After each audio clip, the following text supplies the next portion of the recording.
Buenas noches, jóvenes. Hoy vamos a continuar con el avance de nuestros temas. El tema que hoy nos corresponde avanzar es el tema del verbo. Para eso les voy a compartir mi pantalla y en función a eso vamos a empezar a explicar el tema que hoy nos corresponde.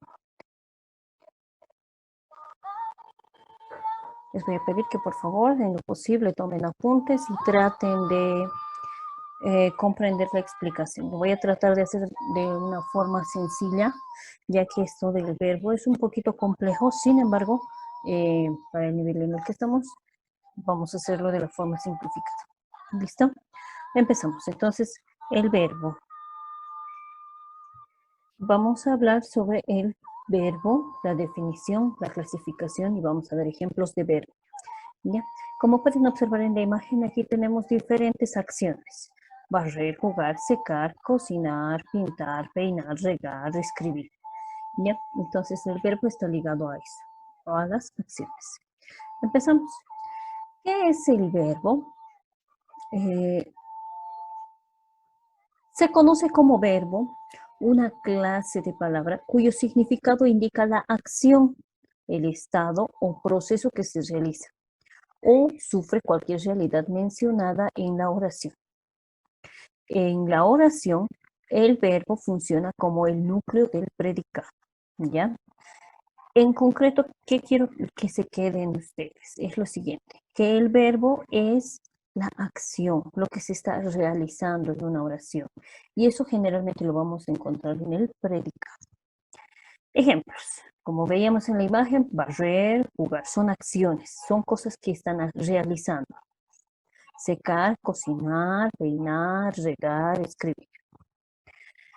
¿Cómo se clasifican los verbos? Se clasifica según la persona, puede ser primera persona, segunda persona, tercera persona. Primera persona puede ser yo, nosotros. Segunda persona, tú, ustedes, vosotros. Tercera persona, él, ella, ellos, ellas. Tanto en singular como en plural. También se clasifica según el tiempo. Presente, pasado, presente, futuro. También está el pretérito perfecto. Esta tarde salí, que se refiere al pasado reciente, un pasado que es reciente, que acaba de pasar. Y el pretérito imperfecto, cada vez que venía mi amiga, se refiere a las acciones pasadas que se repiten constantemente, consecutivamente, acciones que se repiten constantemente. También se clasifica según la voz. Esto se refiere a la voz activa, que es se dice Ana prepara la cena. En este caso, prepara es el verbo. Es algo que está realizando en el momento. Pasiva dice, la cena es preparada por Ana. Y reflexiva, Rosa se cortó el cabello en su casa. ¿Ya? Entonces, el verbo puede tener esa clasificación. Se lo clasifica por persona, tiempo y voz. También hay una clasificación donde divide a los verbos como regular e irregular. Pero, ¿qué son los verbos regulares? Los verbos regulares no presentan variación en su raíz, como amar, comer, vivir, sonreír, entre otros verbos.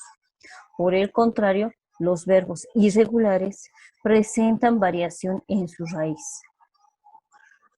Por ejemplo, dar, de dar, doy, dimos, diré. De saber, sé, supe. De medir, mido, midió, midan. Cuando hablamos de raíz de la palabra, nos estamos refiriendo, por así decirlo, al inicio. Si nosotros conjugamos el verbo amar, es yo amo, tú amas, él ama, y se está manteniendo esta parte que es la raíz de la palabra, en este caso del verbo amar, que es am. Lo mismo con el verbo comer. Yo como, tú comes, él come, ellos comerán, nosotros comeremos. Entonces, en el tiempo que sea, ya sea presente, pasado o futuro, se va a mantener la raíz de esta palabra, que es comer, comimos, comeremos, comerán, ¿ya? Entonces, recalcamos.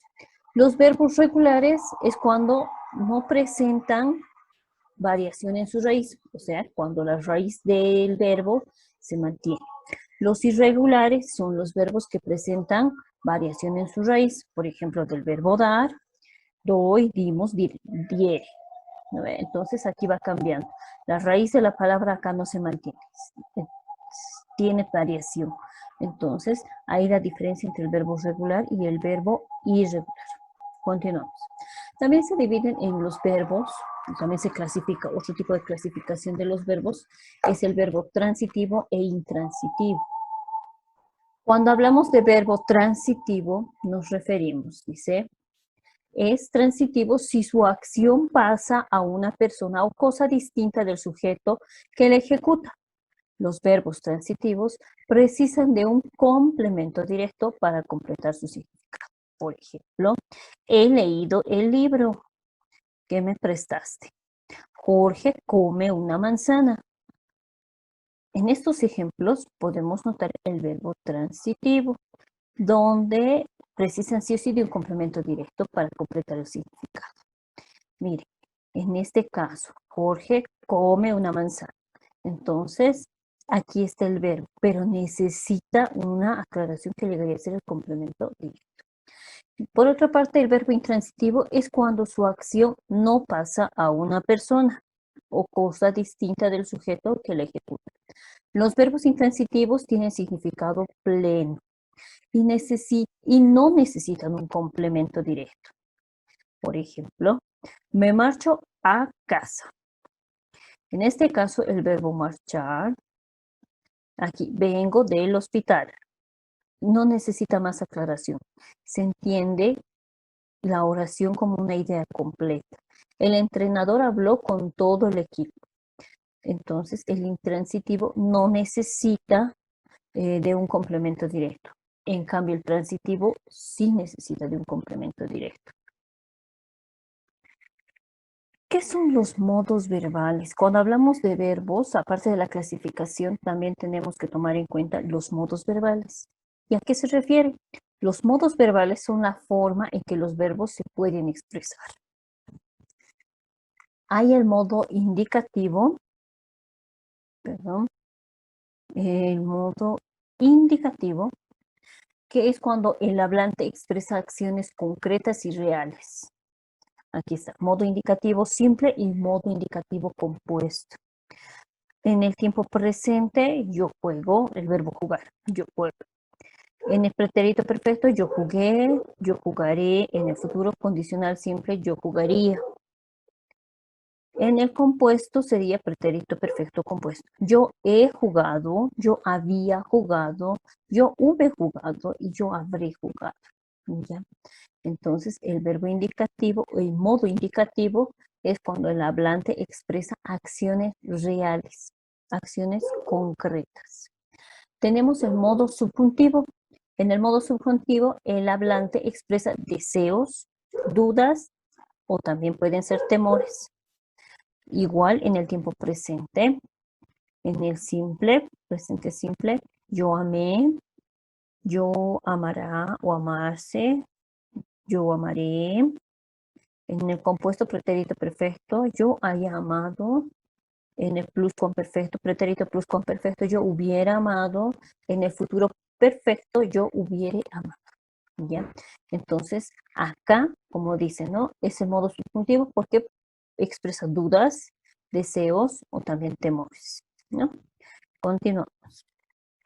El modo imperativo. En el modo imperativo, el hablante transmite una orden o petición. Por ejemplo, vete inmediatamente. Aquí, este verbo de irse, vete, está denotando una orden o una petición. Lo mismo aquí, cierra la puerta, por favor. El verbo cerrar también está actuando como una orden o una petición. Cálmate, me pones nervioso. De la misma forma, ¿no? Entonces, el modo imperativo es el que denota una orden o petición. Bueno, jóvenes, hasta ahí entonces